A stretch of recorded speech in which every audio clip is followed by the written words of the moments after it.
সব কাজ সেরে বাসন মেজে খাওয়া দাওয়া করে সব কিছু রাতের যাবতীয় কাজ সেরে কেবল নিজের ঘরে আসলাম। নাইটিটা পরছিলাম, অমনি সময় দেখি দরজার আওয়াজ হচ্ছে, ঠক ঠক। আমি বলি কি ব্যাপার, দরজার আওয়াজ হচ্ছে? তখন আমি কেবল ড্রেসটা চেঞ্জ করছিলাম, নাইটিটা পরার জন্য রেডি হচ্ছি। যেহেতু শাড়ি পরার সারাদিন কাজকর্ম শাড়ি পরে থাকি, ওই জন্য রাত্রির বেলা আর আমি শাড়ি পরে ঘুমাই না, নিজেরও বিরক্ত লাগে শাড়ি পরে ঘুমাতে। আর যেহেতু গরম পড়েছে, গরমের মধ্যে শাড়ি পরে ঘুমানো তো প্রশ্নই ওঠে না। নিজেই ফ্রেশভাবে সব কিছু কাজকর্ম সেরে সব কিছু সুন্দরভাবে পরিপাটি করে রেখে তারপরে রান্নাঘর থেকে নিজের ঘরে আসলাম। শাড়িটা চেঞ্জ করতেই, নাইটিটা পরতে না পরতে অমনি সময় দরজার মধ্যে ঠক ঠক আওয়াজ শুরু হচ্ছে, শোনা যাচ্ছে। তো বন্ধুরা, চলো আজকে তোমাদেরকে একটা সুন্দর গল্প শোনাবো, শ্বশুর ও বৌমার গল্প। যে গল্প তোমরা এতদিন ধরে চাইছিলে, সেই গল্পই আজকে তোমাদেরকে শোনাবো। অবশ্যই তোমরা মনোযোগ সহকারে শুনবে, কেমন? তাহলে তোমাদের খুব ভালো লাগবে। গরমের দিন, আর গরমের দিন মানেই জানো সবাই চায় একটু হালকা পাতলা হবে আর কি থাকতে। ওই জন্য জামা কাপড়ও ঠিক সেরকমভাবে আর কি ভারী কিছু পরে না। আর যেহেতু বউ, বাড়ির বউ, দিনের বেলায় বউ শ্বশুরমশাইয়ের কথাই আছে দিনের বেলায় শাড়ি পরতে। তো বৌমা ওই জন্য দিনের বেলায় শাড়ি পরে আর রাত্রিবেলায় বৌমা নাইটি পরে ঘুমায়। যেহেতু বৌমা একাই ঘুমায়, শ্বশুরমশাই আর বৌমা বাড়িতে, আর কেউ নেই, ছেলে বাইরে থাকে। বিয়ের পরেই ছেলে বাইরে চলে গেছে কাজ করতে। তো বৌমা নতুন, বেশি দিন হয়নি, আর শ্বশুরমশাই বাড়িতে একা, শাশুড়িমা নেই, এরা দুজনেই। তো সারাদিন যথারীতি শ্বশুর বৌমা দুজনে বেশ ভালো মন্দ গল্প গুজব করে তাদের আর কি চলে। শ্বশুর চাকরি করে আর বৌমা বাড়িতেই কাজকর্ম সামলায়। বৌমাকে কাজকর্ম করতে না করেছে বাইরের কাজকর্ম, কারণ শ্বশুরমশাইয়ের কথা আমার বৌমা বাড়িতেই থাকবে, বাইরে গিয়ে কাজকর্ম করার কিছু নেই। তার জন্য আমি আছি, আমার ছেলে আছে, ও দুজন কামাই করলেই হবে। খানেবেলা তো মাত্র তিনজন, পরে তিনজনের জায়গায় চারজন হবে, সেটা পরে দেখা যাবে। আমরা দুজন তো কাজ করছি, বৌমার কি কাজ করার দরকার? বৌমাকে সুন্দরভাবে সেজেগুজে থাকতে বলা হয়, যাতে বৌমাকে সবাই দেখলে বলে যে না, অমুক বাড়ির বউ খুব সুন্দর দেখতে, আর তাকে খুব যত্ন করে রাখা হয়। অমুক বাড়ির বউ বলতে আমার শ্বশুর বরাবরই, আমার শ্বশুরমশাই খুব রসিক লোক। তিনি ইয়ার্কি ঠাট্টা ফাজলামো মারতে খুব ভালোবাসে। আমি যে ওনার ছেলের বউ, উনি সেটা ভাবেই না। উনি সব সময় আমার সাথে ফ্রিভাবে মিশতে চায়। আমি একটু লাজুকভাবে থাকি। আমি যেহেতু নতুন, ওই জন্য আমি ঠিক সেরকমভাবে আর কি ফ্রিভাবে কথা বলতে পারি না, লজ্জা লাগে। কিন্তু শ্বশুরমশাই বরাবরই বলে দিয়েছে, ছেলে থাকে না, তোমার যা দরকার পড়বে তুমি আমাকে বলবে, আমার সাথে বন্ধুর মতন মিশবে। আমি তোমার সাথে বন্ধুর মতন মিশি। তোমার শাশুড়ি মা থাকলে আজকে হয়তো তোমার শাশুড়ি মা তোমার সাথে বন্ধুর মতন মিশতো, কিন্তু যেহেতু তোমার শাশুড়ি মা নেই, ওই জন্য সব কিছু দেখার দায়িত্ব আমার, তোমার সব কিছুর দায়িত্ব আমার। আর আমার ছেলে যেহেতু বাইরে থাকে, তো ওই জন্য বিশেষ করে আমি আরও ওই জন্য নিজেকে ভাবি যে না, ছেলের জায়গাটা কি করে আমি পূরণ করব। তার জন্য সবসময় তোমার দেখভাল করি। আর তোমার যেহেতু নতুন বিয়ে হয়েছে, তার জন্য বৌমা তুমি সবসময় সেজে গুজে থাকবে, যাতে বাড়িতে কেউ হুটপাট করে আসলে পরে তোমার ওই চাঁদপানা মুখ দেখে সবাই একদম অবাক হয়ে যায়, বলবে যে না, এই বাড়ির বউ কিন্তু সেরা হয়েছে। আর তোমার কোনো কিছু যদি লাগে তাহলে কিন্তু আমাকে তুমি দ্বিধাবোধ করবে না বলতে। আমাদের সংসারে খানেবেলা কেউ নেই বৌমা, তুমি আমাকে দেখবে, আমি তোমাকে দেখব। অমনি বৌমা বলল, দেখবো মানে? আরে বোঝোই তো, শাশুড়ি মা নেই, বৌমা এই বয়সে কি আর আমাকে দেখবে বলো? আমার তো আর অন্য কোনো কিছু নেই, আমার এই একটু ভালোভাবে চললেই হয়েছে, তুমি আমাকে একটু খুশি করে রাখবে, এটাই। দেখবে আমার মন জুগিয়ে চলবে, তাহলে দেখবে তুমি সব কিছু পাবে, না চাইতেই তোমার পায়ের সামনে সব কিছু এসে হাজির হবে। ওই কথা শুনে বৌমা বলল, হ্যাঁ শ্বশুরমশাই, আপনার কোনো চিন্তা করতে হবে না, আমি আছি। আপনি আমার জন্য এত করবেন আর আমিও আপনার জন্য করব না, সেটা তো হয় না। আর আমি ওরকম মানুষও না যে একতরফা আপনি করে যাবেন আর আমি তার বিনিময়ে কিছু দিব না, সেটা কি সম্ভব? সম্ভব না। আপনি নিশ্চিন্তে থাকেন। তার মধ্যে আপনার ছেলে বাড়িতে থাকে না, আমি আর আপনি আছেন, সেটা নিয়ে কোনো সমস্যাই হবে না। কিন্তু নতুন নতুন তো একটু লজ্জা লাগছে। কি যে বলবো শ্বশুরমশাই। শ্বশুরমশাই বলছে, আরে বৌমা, আজকালকার দিনে লজ্জা পেলে চলবে না, তুমি না আজকালকার দিনের মেয়ে, তুমি কি তখন থেকে আপনি আজ্ঞে করছো? তুমি আমাকে তুমি বলবে, আমি তোমার সাথে ফ্রিভাবে মিশি আর তুমি আমার সাথে এরকমভাবে মেশো, এটা কিন্তু ঠিক না। তুমি আমাকে তুমি বলবে। বৌমা বলল, ঠিক আছে শ্বশুরমশাই, ও নতুন নতুন তো একটু অসুবিধাই হবে, একটু মানিয়ে নেবেন, কোনো সমস্যা নেই। এই বলে শ্বশুরমশাই বৌমাকে বলছে, দাও তো বৌমা, বাজারের ব্যাগটা দাও, বাজারের ব্যাগটা দাও, তোমার কি কি পছন্দ আমাকে একটা লিস্ট ধরিয়ে দাও। আমাকে মানে লিস্ট না দিলে না আমি ভুলে যাই কোনটা আনতে কোনটা আনবো, ওই জন্য আমাকে লিস্টটা আর কি দাও তুমি, আমি তোমার মন পছন্দ জিনিস নিয়ে আসবো, তুমি যেগুলো পছন্দ করবে সেগুলোই আমি নিয়ে আসবো। ওই শুনে বৌমা সঙ্গে সঙ্গে ঘরে গিয়ে একটা কাগজের মধ্যে লিস্ট করে একটা বড় সড়ো মানে লিস্ট ধরিয়ে দিল। এই দেখে শ্বশুরমশাই একটু ইতস্তত বোধই হলো, এর মধ্যে অনেক কিছু আছে যেগুলো মেয়েদের ব্যাপারের জিনিস। আবার একটু মুচকি মুচকি হাসলো। শ্বশুরমশাই বলল, বৌমা ঠিক আছে, তুমি যা যা বলছো আমি সবটা এনে দেবো। আসল কথা, আগে তোমার শাশুড়ি মা ছিল যখন, তখন অনেক আগে আনতাম তো এসব জিনিস, এখন অনেক দিন ধরে আনি না, তার জন্য একটু মানে কেমন যেন লাগছে। ঠিক আছে ঠিক আছে বৌমা, তুমি চিন্তা করো না, আমি সব কিছু এনে দেবো। এই বলে শ্বশুরমশাই বাজারে ব্যাগ নিয়ে রওনা দিল। আবার কোনো ছুতো না করে শ্বশুরমশাই বৌমার কে ডাকতে লাগলো, বৌমা বৌমা শোনো। শ্বশুরমশাই বলছে, বৌমা বৌমা শোনো।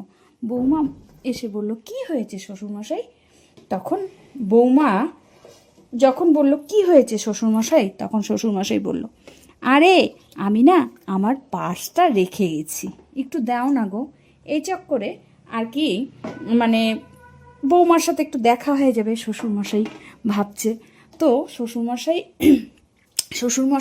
আর কি চিন্তায় আছে। বৌমা বৌমা তারপরে শ্বশুরমশাইয়ের হাতে পার্সটা ধরিয়ে দিল। শ্বশুরমশাই পার্সটা নিতে গিয়ে বৌমার হাতটা ধরে বলল, বৌমা তোমার হাতটা বাবা তুলার মতন, আমি ভাবলাম আমি কার হাত ধরলাম। এই বলে ফট করে বৌমা হাত সরিয়ে নিয়ে একটু লজ্জা পেয়ে গেল। শ্বশুরমশাই একটু খুশি হয়ে আর কি বাজারে গেল, মনটা পুরো উৎফুল্ল, মনটা পুরো আনন্দ। তো বাজার থেকে শ্বশুরমশাই দুনিয়ার জিনিস নিয়ে আসলো।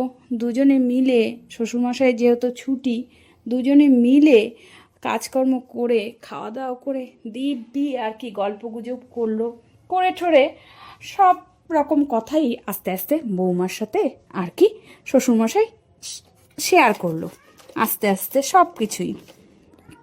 বৌমা আর শ্বশুরমশাই অনেকটা ফ্রি হয়ে গেছে, অনেকটাই আর কি মানে নিজেদের কথাবার্তা শেয়ার করেছে। বৌমা ভুলেই গেছে যে এটা তার শ্বশুরমশাই, সম্পর্কে যে তার শ্বশুরমশাই ভুলেই গেছে। বারে বারে যেহেতু বৌমাকে শ্বশুরমশাই বলতো, আমি তোমার বন্ধুর মতন বন্ধুর মতন, তার জন্য বৌমা বন্ধুর মতনই মিশতে লাগলো। তারপরে দিনের বেলায় যেহেতু অনেক কিছু রান্না হয়েছে, আর দিনের বেলায় যেহেতু ভাত খায়, রাত্রিবেলায় শ্বশুরমশাই বরাবরই রুটি খায়। তো বৌমা বলল, শ্বশুরমশাই কি খাবেন রাত্রে? তখন শ্বশুরমশাই বলল, আবার আপনি? বৌমা বলল, আহা একটু কয়েকদিন লাগবে আমার। এই বলে যাই হোক, তারপরে বলল, তুমি যা করবে। বৌমা বলল, রুটি খেতে হবে তো। শ্বশুরমশাই বলল, তোমার কষ্ট হবে না? বৌমা বলল, না না না, কিসের কষ্ট হবে, কোনো কষ্ট হবে না, আমার রুটি করতে বরঞ্চ তো ভালোই লাগে, আমি রুটি করে দিচ্ছি। এই বলে রাত্রিবেলায় রুটি করলো, করে যাবতীয় সব কাজকর্ম সেরে খাওয়া দাওয়া দিয়ে দুজনে মিলে খাওয়া দাওয়া করে গল্প গুজব করে সব কিছু কাজকর্ম সেরে শ্বশুরমশাইয়ের ঘরে চলে গেল। বৌমা যেহেতু শাড়ি পরে, আর কতক্ষণে বৌমা ঘরে যাবে, ঘরে গিয়ে নাইটি পরবে, ড্রেস চেঞ্জ করবে, তার মধ্যে গরমের মধ্যে রাতের বেলায় সবাই বেশিক্ষণ আগুনের পাশে থাকতে চায় না, কতক্ষণে ফ্রি হয়ে নিজের ঘরে যাবে। এই বলে বৌমা শ্বশুরমশাইকে গুড নাইট জানিয়ে নিজের ঘরে চলে গেল। শ্বশুরমশাই কিছু তো নাই বৌমাকে ডাকবে বুঝে উঠতে পারছে না। এদিক করে সেদিক করে দেখে জলের গ্লাসে জল আছে কিনা। বৌমা তো সব কিছু দিয়ে ঠিয়ে, জলের গ্লাসে জল ঠল দিয়ে ঠিয়ে ঢেকে সব কিছু করে বৌমার ঘরে গেছে। অমনি সময় শ্বশুরমশাই একটা বুদ্ধি বের করলো।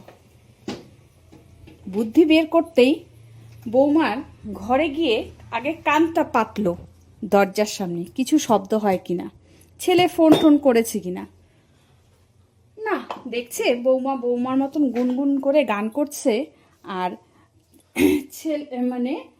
ড্রেস আর কি চেঞ্জ করছে ভেতরে, সেটা শ্বশুরমশাই আর বুঝতে পারেনি ড্রেসটা চেঞ্জ করছে।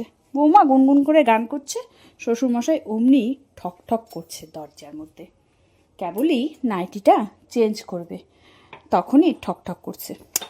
বৌমা বলল, কে?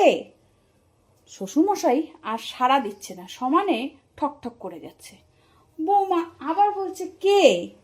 শ্বশুরমশাই কিছুতেই সাড়া দিচ্ছে না। যদি ওখান থেকেই বৌমা আর কি কথা বলে শ্বশুরমশাইকে চলে যেতে বলে, তার জন্য শ্বশুরমশাই আর কোনো কথাবার্তা বলছে না, শ্বশুরমশাই ঠক ঠক করেই যাচ্ছে।